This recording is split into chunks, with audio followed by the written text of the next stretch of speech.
Haryana group D भर्ती extra marks 5 number का फंडा किसे और कैसे मिलेंगे। जी हाँ, 5 नंबर का आखिर क्या फंडा है आप जानते होंगे। हरियाणा में सोशो इकोनॉमिक्स के एक्स्ट्रा मार्क मिलते हैं, चाहे उसमें विधवा हों, चाहे फादरलेस के हों, चाहे सोशो इकोनॉमिक के नो गवर्नमेंट जॉब वाले हों, चाहे आपके एक्सपीरियंस के नंबर हों, वो 5 नंबर एक्स्ट्रा मिलते हैं। तो पहली बात तो मैक्सिमम 5 नंबर मिलेंगे, चाहे किसी के 10 नंबर भी घर में बैठते हों, मैक्सिमम 5 मिलेंगे। किसे मिलेंगे? रिजर्व कैटेगरी को मिलेंगे, कि जनरल को मिलेंगे, कि एससी को मिलेंगे, कि बीसी को मिलेंगे। वीडियो को एंड तक अवश्य देखिए, सारे डाउट दूर हो जाएंगे। चैनल को अभी तक सब्सक्राइब नहीं कर पाए हैं तो सब्सक्राइब करके बेल आइकन का बटन दबा लीजिए, ताकि सही समय पर सही अपडेट आप तक पहुंचती रहे। सबसे पहली बात तो ये करेंगे, ये 5 नंबर किसे मिलेंगे, कौन सी कैटेगरी को। तो याद रखें, ये किसी कैटेगरी के लिए नहीं है, इसमें सभी समान हैं, चाहे वो जनरल वाला हो, ओबीसी, एससी, बीसी, रिजर्व, कुछ भी कोई भी हो,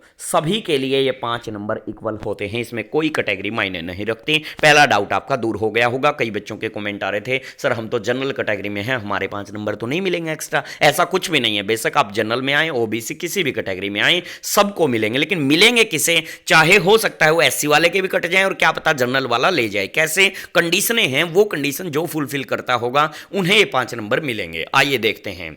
सबसे पहले देखेगा, आपके जो फॉर्म निकले थे 30/5/2023 को, सबसे लास्ट में, पहले भी निकले थे 19 में भी, 19-20 में, लेकिन अंत में 30/5/2023 को, और लास्ट डेट रही थी ग्रुप डी के फॉर्म की 26/6/2023। Deposit fees 30/6/2023। जी हाँ, ठीक है जी।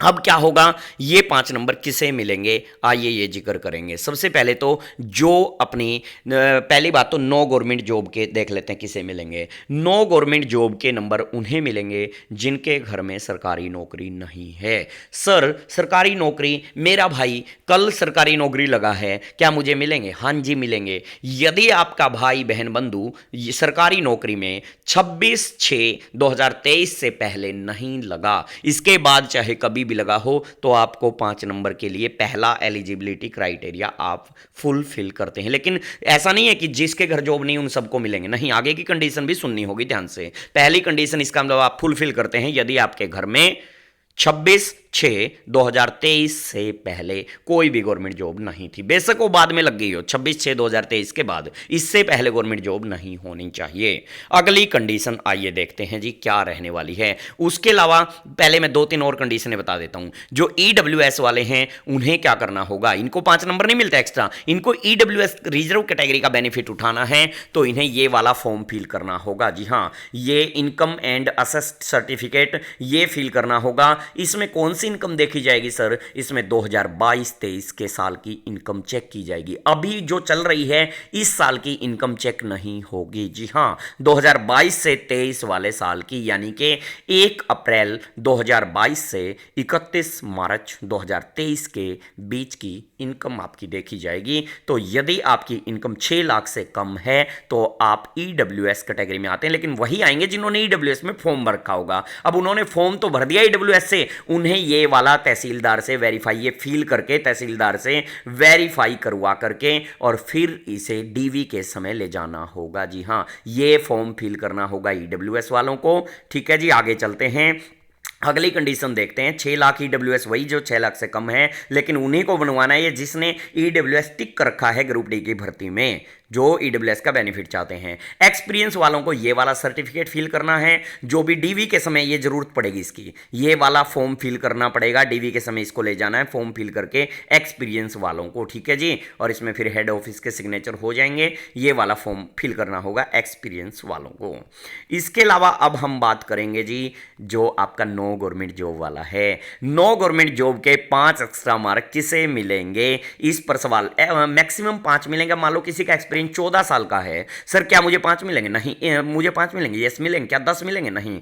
14 साल का एक्सपीरियंस का मतलब 1 साल का आधा नंबर मिलता है, तो 14 के 7 नंबर हो गए, 7 नहीं मिलेंगे। इसका मतलब मैक्सिमम मिलेंगे 5, चाहे कोई 5 से ज्यादा नंबर के लिए एलिजिबल हो तो मैक्सिमम 5 मिलेंगे। Clear doubt? No government job का सबसे बड़ा सवाल है सर किसे मिलेंगे। जैसा कि मैंने बताया, आपके घर में सरकारी नौकरी नहीं होनी चाहिए, पहली कंडीशन। किस डेट से? उस कट ऑफ डेट से जो अभी अभी मैंने कट ऑफ डेट का जिक्र किया, जो ग्रुप डी के फॉर्म की अंतिम अंतिम तिथि थी उस तिथि से पहले आपके घर में जॉब ना हो, पहली कंडीशन। कंडीशन नंबर 2 यहाँ क्या रहेगी? कंडीशन नंबर 2 ये भी रहेगी कि आपकी फैमिली की इनकम 1,80,000 रुपये से कम भी होनी चाहिए। अब मान लो किसी के घर में सरकारी जॉब भी नहीं है, लेकिन उसकी फैमिली में जो इनकम है वो 1,80,000 रुपये से ज़्यादा है, तो उसे भी 5 नंबर नहीं मिलेंगे, बेशक घर में जॉब ना हो। यानी कि मेन मुख्य क्राइटेरिया है 5 नंबर एक्स्ट्रा सोशो इकोनॉमिक वाले लेने का कि आपके घर में इनकम 1,80 से कम होनी चाहिए, क्योंकि सरकारी जॉब में तो लग गए ऑटोमेटिक 1,80 से ज़्यादा बढ़ जाएगी,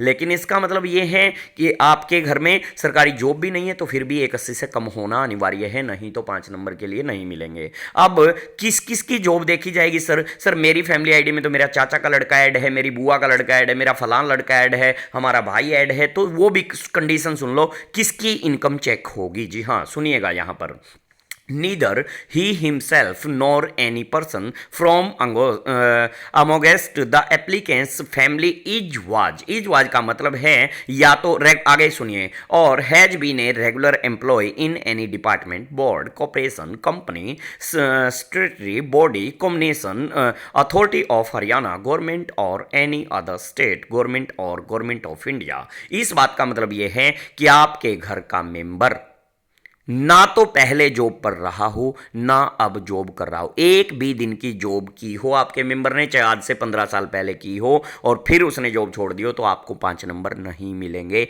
इस बात का याद रखना है, नहीं तो फर्जीवाड़े में बाद में पकड़े जाओगे। एक भी दिन आपके घर के मेंबर ने चाहे 15 साल पहले जॉब कर रखी हो, आज रिटायरमेंट है या एक दिन जॉब करके आ गया, तो उसको नंबर नहीं मिलेंगे उस मेंबर को। ठीक है जी, इतनी बात यहां पे डाउट क्लियर। सर जॉब कहां की हो? सर मेरा भाई बहन बंधु प्राइवेट जॉब में है। अरे प्राइवेट जॉब में बेशक को चाहे आज भी कर रहा हो प्राइवेट जॉब, चाहे 10 साल पहले की हो, प्राइवेट जॉब वाले को नंबर मिलेंगे। उसका कोई मतलब उसकी कंडीशन नहीं अड़ेगी, उसकी कंडीशन बस वहां अड़ जाएगी, प्राइवेट में जॉब कर रहा है और किसी ऐसे निजी सेक्टर में, उसमें फिर इनकम 1,80 से ऊपर हो जाएगी, तो इसलिए कट जाएंगे। ठीक है जी।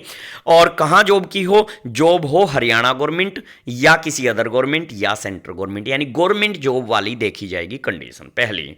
दूसरी बात सर, जॉब किसकी देखी, इनकम किसकी देखी जाएगी, और इनकम कौन कौन सी काउंट होगी? इनकम कौन सी काउंट होगी? इनकम चाहे फिर प्राइवेट जॉब से आ रही हो, इनकम चाहे सरकारी जॉब से आ रही हो, इनकम चाहे आपके पशुपालन से आ रही हो, इनकम चाहे आपके कृषि खेती बाड़ी से आ रही हो, वो सब इनकम चेक की जाएंगी। और वो सब इनकम 1 साल की ड्यूरेशन में 1 अप्रैल 2022 से 31 मार्च 2023 के बिटवीन 1,80,000 रुपये से कम होनी चाहिए। सर आज हमारी फैमिली आईडी में इनकम 5 लाख हो गई है, नो प्रॉब्लम, आज चाहे 20 लाख हो गई हो, यदि आपकी इनकम 1 अप्रैल 2022 से 31 मार्च 2023 के बीच 1,80,000 रुपये इनकम है टोटल उस साल की टोटल इनकम आपकी इन सभी कंडीशनों को मिला के, चाहे आपके घर में एग्रीकल्चर, पशुपालन, सैलरी, इन सब से मिला के 1,80 से कम रही है, तो आप 5 नंबर के हकदार हैं।